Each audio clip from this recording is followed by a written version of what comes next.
নমস্কার বন্ধুরা, আমি কোজাগরি আবারও চলে এসেছি তোমাদের সামনে একটা ভিডিও উপস্থাপন করতে। আজ যে সংক্রান্ত তথ্য আমি তোমাদের সাথে শেয়ার করব, এটি খুবই অসাধারণ একটি টোটকা উপাচার। যেই ক্রিয়াটি সম্পন্ন করলে তোমার স্বামী ধনবান হবেন, অর্থাৎ তোমার বাড়ির নিশ্চয়ই আয়কর্তা হয়তো তোমার স্বামী, হয়তো তুমি নিজেও হতে পারো।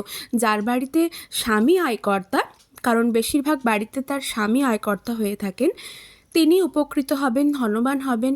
তোমার বাস্তুদোষ থেকে, যদি তোমার বাড়িতে বাস্তুদোষ থেকে থাকে, সেই বাস্তু সমস্যার সমাধান ঘটবে চিরতরে। প্রচুর অর্থ লাভ করবে তুমি। জীবনে কখনো অন্ন এবং অর্থের অভাব হবে না। হ্যাঁ বন্ধুরা, এমনই টোটকা উপাচার তোমাদের সাথে আজ শেয়ার করতে বসেছি। আমি ওমের মা চ্যানেলে তোমাদের আবারও সুস্বাগতম। আশা করি সকলে খুব ভালো আছো, সুস্থ আছো। আমিও ভালো আছি। বন্ধুরা, আগামীকাল হলো মহাশনিবার, পৌষ মাসের মহাশনিবার। আমরা সকলেই জানি পৌষ মাস মা লক্ষ্মীর অতি প্রিয় মাস। এই সময় মাঠ থেকে ধান উঠে আসে বাড়িতে, ধানের গোলা পরিপূর্ণ থাকে, লক্ষ্মীর ভাণ্ডার পরিপূর্ণ থাকে। তাই এই সময়, এই মাসে যদি এই টোটকা উপাচারগুলি তুমি মনে পজিটিভিটি রেখে, ভগবানের ওপর আস্থা বিশ্বাস রেখে সম্পন্ন করতে পারো, হাতে নাতে ফললাভ করবে। 48 ঘন্টার মধ্যে কিছু না কিছু মিরাকেল ঘটবে তোমার জীবনে। তবে সমস্তটাই বিশ্বাসের ওপর নির্ভর করছে। কথায় আছে, বিশ্বাসে মিলায় বস্তু, তর্কে বহুদূর। তাই বন্ধুরা, বিশ্বাস রেখে যদি এই ক্রিয়াগুলি আগামীকাল সম্পন্ন করতে পারো, পৌষ মাসের মহাশনিবার, হাতে নাতে ফললাভ করবে। কী টোটকা উপাচার সবই বলবো। যদি সেই ক্রিয়াটি সম্পন্ন করতে না পারো বা সেই জিনিসটি যদি কিনতে না পাও, তারও আরেকটা পদ্ধতি আছে কিভাবে করবে, সমস্তটাই ডিটেলসে বলবো তোমাদের সাথে আজ শেয়ার করব। তবে বন্ধুরা, সেই কারণে তোমাদের ভিডিওটি স্কিপ করে দেখো না, ভিডিওটি পুরোটা দেখো। দেখার জন্য অনুরোধ করলাম। আমার পাশে থেকো, চ্যানেলটি সাবস্ক্রাইব করে। যদি ভিডিওটি ভালো লেগে থাকলে অবশ্যই আপনজনদের সাথে শেয়ার করবে, যাতে তারাও তোমার থেকে উপকৃত হয়। তো চলো বেশি কথা না বলে স্টার্ট করি। বন্ধুরা, প্রথম যেটা বলবো সেটা তোমাকে দশকর্মার দোকান থেকে কিনে নিয়ে আসতে হবে। সেটা হলো কড়ি। যদি মা লক্ষ্মীর কড়ি পাও, কারণ মা লক্ষ্মীর কড়ি হলো হলুদ কড়ি, যদি এই হলুদ কড়ি তুমি পাও, তবে নিশ্চয়ই তোমার বাড়িতে মা লক্ষ্মীর চিত্রপট বা বিগ্রহ কিছু তো থাকবে। সেখানে মায়ের পায়ের কাছে একটি ছোট্ট প্লেটে, অর্থাৎ ঠাকুরের যে বাসন হয়, যে র্যাকাব হয়, সেই প্লেটে একটি ছোট্ট লাল শালু পাতো। আর বাজার থেকে তার আগে ক্রয় করে নিয়ে আসো 5টা বা 7টা বা 11টা হলুদ কড়ি। হলুদ কড়ি যেহেতু মা লক্ষ্মীর কড়ি, এগুলি সাইজে একটু বড় হয়। হলুদ কড়ি হলে বেশ ভালো হয়। যদি হলুদ কড়ি না পাও, সেক্ষেত্রে সাদা কড়ি কিনে নিয়ে আসলেও চলবে। সাদা কড়িটিকে হলুদ কড়িতে পরিণত করার জন্য সাদা কড়িটিকে সারা রাত ধরে, যেদিন ক্রিয়াটা করবে তার আগের দিন সারা রাত ধরে কাঁচা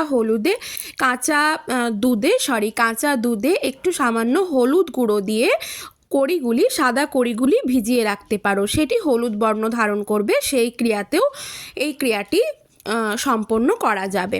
তাহলে কি বললাম, লক্ষ্মী কড়ি চাই, হলুদ রঙের লক্ষ্মী কড়ি, সেটি যেন অক্ষত অবস্থায় থাকে। সেটি একটি প্লেট বা র্যাকাবের ওপর লাল শালু অল্প নেবে, তার ওপর সেই 5টি কি 7টি কি 11টি, অর্থাৎ বিজোড় সংখ্যায় কড়িগুলি ভালো করে ধুয়ে নেবে। প্রত্যেকটি কড়িতে সিঁদুরের ফোঁটা লাগাবে, সিঁদুরের তিলক করবে, দিয়ে সেটি সাদা চন্দন সহযোগে একটি ফুল নিবেদন করবে তার ওপর। তারপর সেটি মা লক্ষ্মীর চরণের কাছে তুমি নিবেদন করে রাখবে সারাদিন। এই ক্রিয়াটি করার পর পরপর মায়ের কাছে থাকুক। মায়ের নিশ্চয়ই প্রতিদিন তুমি পুজো করো। মায়ের পুজো করার সময় ওই কড়িটির উপরও একটি করে ফুল দেবে। এটি 31শে ডিসেম্বর পর্যন্ত করা থাক। তারপর সোমবার দিন অর্থাৎ 1 জানুয়ারি তোমাকে কি করতে হবে, ওই যে লাল শালুর ওপর কড়িটি রেখেছিলে, লাল শালুর মধ্যে কড়িটিকে ভালো করে বেঁধে নাও। তোমার মনস্কামনা জানাও, তোমার বাড়িতে যেন বাস্তু সমস্যা থেকে তুমি দূরীভূত থাকো, বাস্তু সমস্যার যেন সমাধান ঘটে তোমার জীবন থেকে চিরতরে, এটি মা লক্ষ্মীর কাছে জানাও। তোমার মনস্কামনা জানিয়ে তোমার বাড়ির যে সদর দরজার ওপরে ডান দিক ঘেঁষে এটিকে টাঙিয়ে দাও বা রেখে দাও। তুমি দেখবে বন্ধুরা, বাস্তু সমস্যার সমাধান ঘটবে। 2 নম্বর সেটা হলো মা লক্ষ্মীর অতি প্রিয় জিনিস হলো চাল অথবা ধান। সেটা আমরা সকলেই জানি, চাল এবং ধান একই জিনিস হলো, ধান থেকেই চাল উৎপন্ন হয়। যদি পারো আগামীকাল যে চুপড়ি ভর্তি হয়, মা লক্ষ্মীর যে চুপড়ি থাকে, সেই চুপড়ি ভর্তি করে ধান নিয়ে আসো। যদি তোমার নিজের বাড়ির নিজের গোলার ধান হয় তাহলে সেটা বেশ ভালো হয়। যদি সবার তো ধানের গোলা থাকে না, তবে সে কি করবে, সেক্ষেত্রে তুমি কোথা থেকেও ধান কিনে নিয়ে আসতে পারো। যার বাড়িতে নতুন ধান উঠলো তার সেখান থেকে স্বল্প মূল্য দিয়ে, কিন্তু অবশ্যই মূল্য দিয়ে, সে দিল একটুখানি ধান নিয়ে যাবে, এতে টাকা দেবে কেন, না, তুমি কিন্তু টাকা দিয়েই কিনে আনবে, অন্ততপক্ষে 16 আনা দিয়েও কিনে আনবে। তুমি তার কাছ থেকে 16 আনা মূল্যে একটু ধান কিনে আনো। ধান কিনে নিয়ে আসার পর মা লক্ষ্মীর যে চুবড়িগুলি হয় সেই চুবড়ি ভর্তি ধানটি রাখো।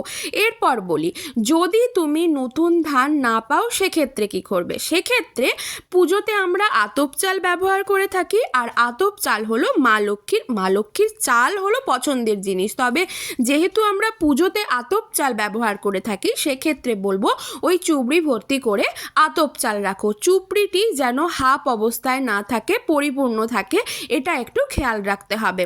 আশা করি বোঝাতে পারছি আমি, কারণ হাফ অবস্থায় অর্থাৎ অর্ধপূর্ণ অবস্থা চুবড়ি মা একদম পছন্দ করে না। এরপর যদি ধরো তুমি চুবড়ি জিনিসটা পেলে না দশকর্মার দোকানে, সেক্ষেত্রে কি করবে, সেক্ষেত্রে ঠাকুর ঘরের প্রয়োজনীয় যে ঘট থাকে, সেটা তামার বা পেতলের ঘট থাকতে পারে, বা যদি তাও না থাকে তুমি একটি মাটির ঘট নিয়ে এসে সেটা ভালো করে ধুয়ে শুদ্ধ করে নেবে, শুকনো করে নেবে। তারপর তার মধ্যে ওই পরিপূর্ণ করে নতুন ধান, ঘট পরিপূর্ণ করে নতুন ধান অথবা আতপ চাল পরিপূর্ণ করে রাখো, সেটি লাল শালু দিয়ে ঢাকা দিয়ে রাখো। আর তার ওপর সাদা চন্দন সহযোগে মা লক্ষ্মীর অতি পছন্দের হয় একটি পদ্ম ফুল, যদি না পারো যে কোনো লাল ফুল অথবা হলুদ ফুল দিয়ে সেটি রাখো। তোমার মনস্কামনা জানাও। এর থেকে কি হবে, অন্নাভাব এবং অর্থাভাব থেকে চিরতরে মুক্তি পাবে তুমি। আশা করি আমি বোঝাতে পারলাম। তবে মনের মধ্যে দৃঢ় বিশ্বাস রেখে বন্ধুরা এই ক্রিয়াগুলি করলে তবেই তুমি হাতে নাতে ফল লাভ করবে। বিশ্বাসটাই হলো আসল, ভগবানের ওপর আস্থা বিশ্বাস রেখে এই ক্রিয়াগুলি করো। বন্ধুরা, আমাদেরকে কর্ম তো করতেই হবে, কর্ম ছাড়া জীবন অচল। তবে কর্ম করার ক্ষেত্রে যদি আমাদের জীবনে কোনো বাধা থেকে থাকে, সেই বাধা অতিক্রম করার জন্য অবশ্যই এই ক্রিয়াগুলি সম্পন্ন করা আগে প্রয়োজন। আমি তো আগেই বললাম, বিশ্বাসে মিলায় বস্তু তর্কে বহুদূর। তাই তর্ক না করে যদি এই ক্রিয়াগুলি মন থেকে তুমি করতে পারো, হাতে নাতে ফললাভ করবে। 2টো টোটকা উপাচার আমি তোমাদের সাথে শেয়ার করলাম। এরপর 3 নম্বর সেটা হলো পদ্মবীজ। তোমরা সকলেই জানো মা পদ্মাসনা অর্থাৎ মা পদ্মের ওপর অবস্থান করেন। মা পদ্ম ফুল এবং পদ্মের বীজ ভীষণভাবে পছন্দ করেন। এক্ষেত্রে কি করতে হবে, দশকর্মার দোকান থেকে এই পদ্ধতি এই প্রক্রিয়াটি তো তুমি শনিবার দিন সম্পন্ন করবে, পৌষ মাসের যে কোনো দিন সম্পন্ন করলেই হয়, পৌষ মাস শেষ হবার আগে।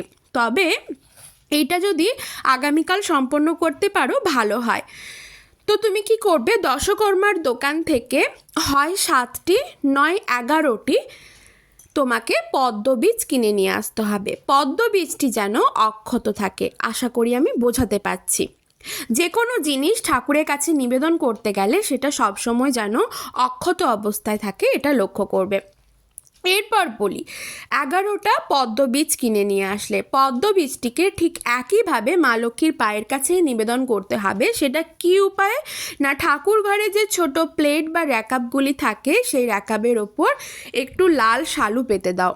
হয় লাল শালু, না হলে হলুদ কাপড়, হলুদ নতুন, অবশ্যই নতুন কাপড়, নতুন বস্ত্র পেতে দাও। তার ওপর ওই 11টি পদ্মবীজ রাখো, আর প্রত্যেকটি পদ্মবীজে সিঁদুরের তিলক করে দাও। সেটি মায়ের কাছে, মায়ের চরণের কাছে নিবেদন করে রাখো। তারপর মায়ের পছন্দের যে কোনো ফুল, সেটা অপরাজিতা ফুল হতে পারে, হলুদ গাঁদা ফুল হতে পারে, পদ্ম ফুল হতে পারে, রক্তকরবী বা যে কোনো লাল ফুল হতে পারে, সেটি সাদা চন্দন সহযোগে মায়ের পায়ের কাছে নিবেদন করে রাখো। এটি করে রাখো শনিবার দিন। শনিবার দিন করে রাখলে রবিবারও কেটে গেল, শনিবারের পর রবিবারও কেটে গেল।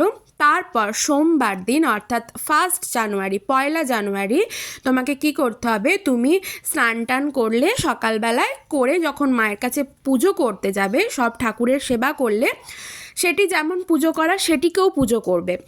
তারপর সন্ধেবেলায়, সেটা সন্ধে দেখাতে যাওয়ার সময় তোমাকে কি করতে হবে, ঘিয়ের প্রদীপ সহযোগে মায়ের কাছে আরতি করবে।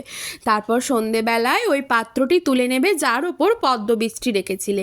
লাল শালুর মধ্যে পদ্মবীজটি ভালো করে শ্রিং শ্রিং শ্রিং মা লক্ষ্মীর এই বীজ মন্ত্র সহযোগে 3 বার বলে 3টি গিঁট দিয়ে দাও। তারপর দেখবে পিছন থেকে তোমাকে কেউ যেন না ডাকে।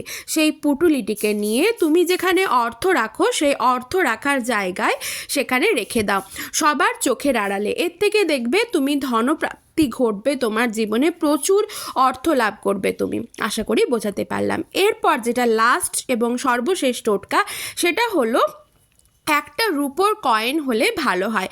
যদি রুপোর কয়েন না পাও, সেক্ষেত্রে চলতি নতুন যে 1 টাকার কয়েন, নতুন না পেলেও হবে, যেন 1 টাকার কয়েনটি পরিষ্কার পরিচ্ছন্ন থাকে, এটা একটু লক্ষ্য করবে। কি করবে, শনিবার দিন সেই 1 টাকার কয়েনটিকে শুদ্ধ করে নেবে গঙ্গা জল দিয়ে। শুদ্ধ করে সেটি মা লক্ষ্মীর চরণের কাছে পান সুপরি সহযোগে, একটু আতপ চাল সহযোগে সেই 1 টাকার কয়েনটি মা লক্ষ্মীর চরণের কাছে নিবেদন করে রাখো। পান পাতাটিতে সিঁদুরের তিলক করবে, আর সুপারিটিতেও সিঁদুরের তিলক করবে। দিয়ে সেটি 1 টাকাটি 16 আনাটি বা রুপোর যদি 1 টাকার রুপোর যদি কয়েন কিনতে পারো, সেটাও মা লক্ষ্মীর পায়ের কাছে নিবেদন করে রাখো। সারাদিন করে রাখলে তারপর শনিবার হয়ে গেল। সোমবার দিন সকালবেলা যখন পুজো করবে, তখন পুজো কমপ্লিট হয়ে গেলে সেই 1 টাকার কয়েনটি তোমার সিঁদুরের কৌটোর মধ্যে রেখে দাও। তোমার স্বামী ধনবান হবেন।